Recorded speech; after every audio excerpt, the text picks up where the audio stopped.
Hey guys, Mike here. Welcome back to my channel. Thank you so much for watching. I went to see blink-182 live in Melbourne last night and it was the best night ever. I want to talk all about it in this video.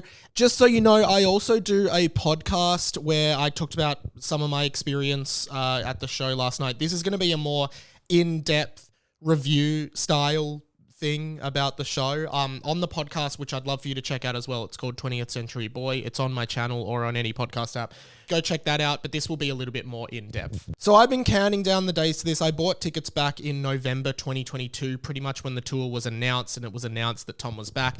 I loved One More Time, the album. Every song is amazing, and I'm so happy with the place that Blink is at the moment. I was watching a bunch of tour videos from the American tour and the Europe tour, and I just was getting so excited. Last night was the night. I was in VIP front standing, and I was pretty much right at the barrier in the middle. I was in the perfect spot, you know, full 1080p 4K vision of Mark, Tom, and Travis pretty much, which is awesome. I have seen Blink live once before, back in 2013 when they were in Melbourne, just after Neighbourhoods was released, although Travis Barker didn't come. It was Brooks Wackerman, and that was great, but this was infinitely better on literally every level. I love you, Tom!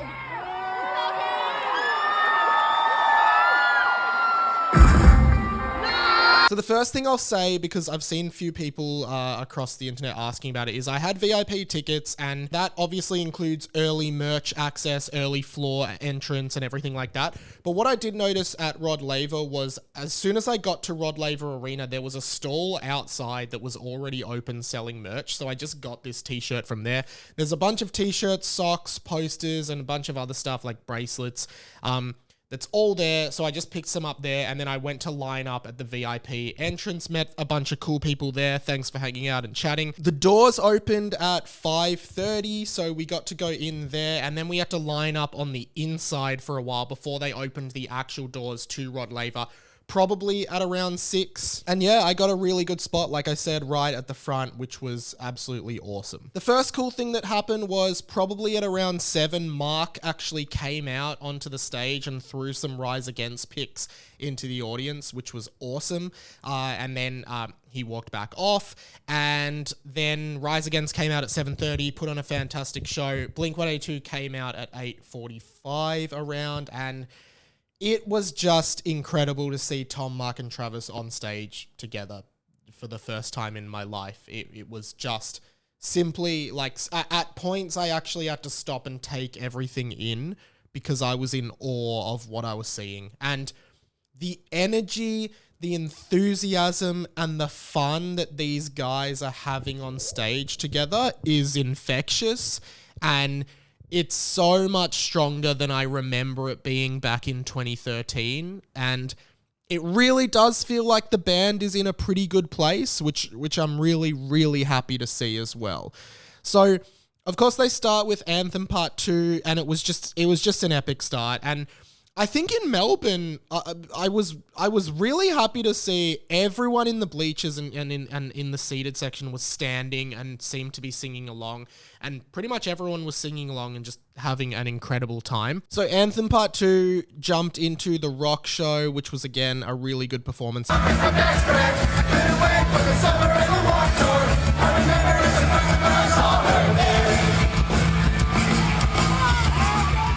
Here's what I noticed the most is, like, Mark is Mark. Like, he's still just this like bouncy, jumping up and down punk rock guy, super cool on stage, just really fun, a little bit geeky, like in a really fun way, and I loved watching him. Tom, I haven't seen any Angels and Airwave shows. I've only seen Tom once live in 2013, where I could barely see him because I was so far back. Tom is just so alive on stage. He plays with this like fluidity, and like he moves his body with the music in a way that like I've seen him do it like in videos, but seeing it live is just like how fluid and I don't know how cool it is. He just looks so cool playing. I know that sounds so lame, but just the way he moves his body and he like dances and vibes with the music while he's playing is epic, right? And here's the thing about Travis, and I know this sounds blatantly obvious, so don't burn me for this, but fuck, Travis is such a good drummer. And I think I only realized it really truly seeing him up close. Like, all the stuff he's doing, but like the little kind of like, he's like spinning drumsticks in his fingers in between like beats and like, it's just unbelievable watching this man drum. And at points, I didn't even know where to watch because I wanted to watch Tom, I wanted to watch Mark, and I wanted to watch Travis. There was so much showmanship and charisma and charm and everything. It was beautiful. It was just so beautiful to me as a fan to see these guys doing their thing. And again, you don't know where to watch. Like, you want to watch Tom, you want to watch Mark, you want to watch Travis, and it's just amazing. At one point, Mark puts a blanket over Travis's face while he's playing. I think it was during Violence. I can't quite remember. And Travis just keeps playing, right? Amazing. Then they play Family Reunion and Man Overboard. Crowd just goes wild, gets really into it. Into Feeling This, Violence, and then Up All Night, which was, again, a really good trilogy.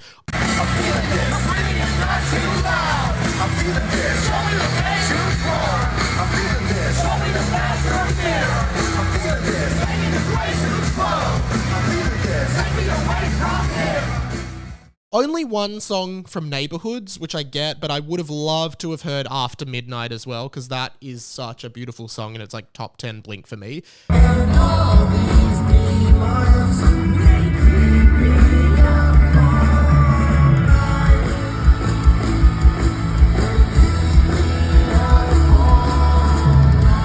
Most of the tracks that they played were Enema, Takeoff, Untitled, and then probably One More Time. Only Damn It appears from the Dude Ranch era, unless you're counting Family Reunion in that era, but I don't think there are any other songs. They don't even play Carousel, which like they played in 2013. They're not playing that anymore. But then they play a bunch of new stuff. After they played Dyson Terry, Gary, and Dumpweed. One thing I thought was really funny was they actually mention how those songs haven't aged well lyrically, which I totally agree with, and they acknowledge that. And the other thing is Mark and Tom are having so much fun between songs. You know, sometimes they just go straight into another song where it feels natural, but other times they kind of stop down, have a laugh, make your mum jokes, and just talk shit to each other, which is really fun to see. They do feel like they are getting along really well. They play More Than You Know, Edging, and Dance With Me, all of which go off. Edging probably goes the hardest from what I could tell. Like, most people seem to know Edging. Maybe people didn't know the other two as much.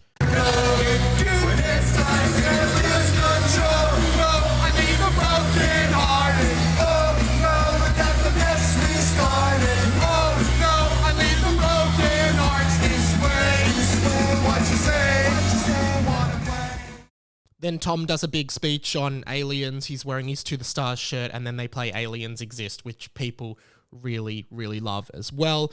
And that goes into Happy Holidays, which Mark actually plays facing Travis. Like, you can only see his back, and they play it really fast. And then they play Fuckface, Shut Up, You Talk Too Much from One More Time, which Travis sings. And that was actually really fun live. I really got around that. When I saw that it was on the set list, I was like, oh yeah, okay. But it really went hard live, and it's cool seeing Travis have a little bit more to do as well. Stay Together for the Kids, and then Anthem Part 3, which went off. I was right at the front. It felt like everyone knew that song and was singing it back to Mark, and I think that song is like a pinnacle Blink song. That might also be in my top 10 of all time, and I just thought it was incredible.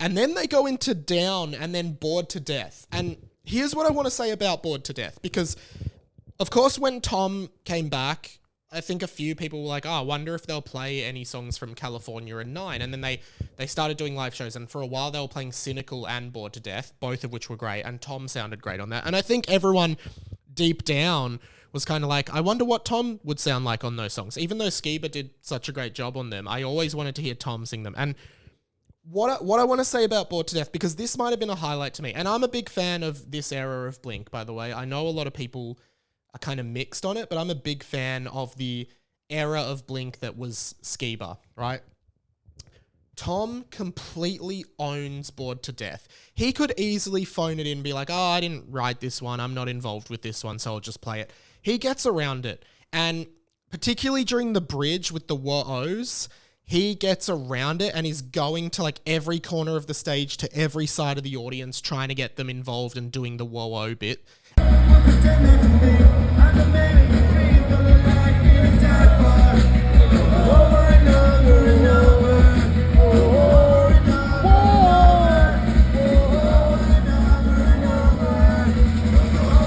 And it's amazing. And I am so like grateful to see it. I love that song. I thought Tom was amazing on it. And just like the spirit that he brought to it, I thought was amazing. So I was so happy. And Mark even makes a joke about, this is a great song that Tom wasn't involved in. And like, yeah, just a lot of banter. The other thing about the show is like all the stage effects and the pyro and the lighting is incredible. And all of the graphics behind the guys that you see, like, I'd love to see those somewhere, because like they were all just really cool art designs and animations and stuff. And sometimes I think like you take for granted how much that adds to the show, but it was all really well suited to the songs, really well suited, very humorous, and it really made a lot of difference having that. And I was just trying to take everything in, and you know, I think I did, but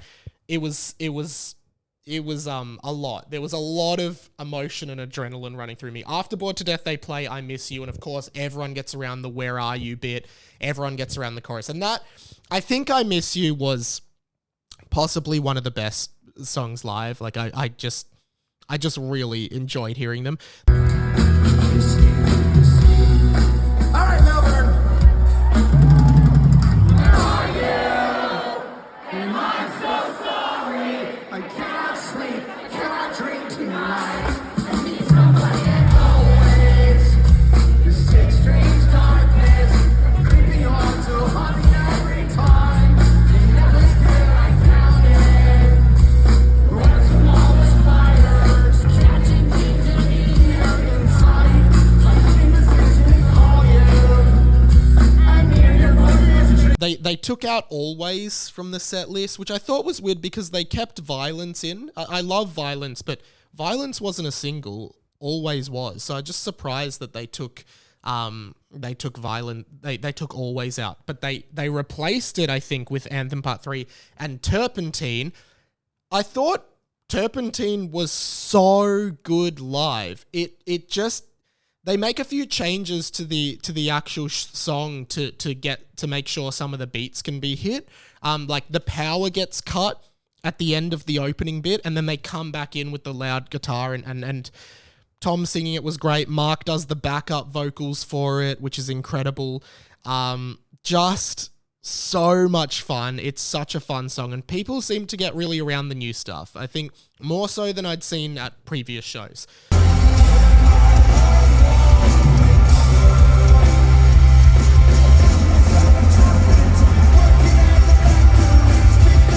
And then after Turpentine, they actually played a little bit of it again, and Tom made a comment of like, "Oh, this is a new song," like and everything like that. And then they kind of start wrapping it up with a big four of What's My Age Again, First Date, All the Small Things, and Damn It, which was just again amazing. And they do the Blitzkrieg Bop intro into First Date. Sorry, my thoughts are very scattered because I'm just trying to remember everything. But yeah, it was just, that final four was amazing. Damn It was incredible. All the Small Things like just go so hard, and that was definitely one that like everyone was getting around. And again, I think I already said it, but like I noticed all of the all of the seated section was standing for most of the show, and they were really good at interacting with the crowd over there.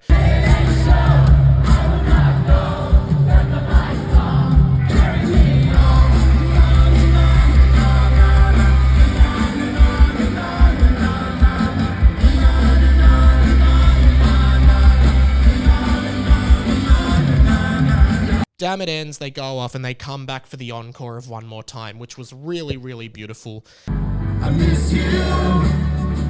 It took time, but I admit it still hurts even after all these years. Such an incredible song, such a beautiful song. And then they come back in and they come back in and play it, and then they all kind of bow together.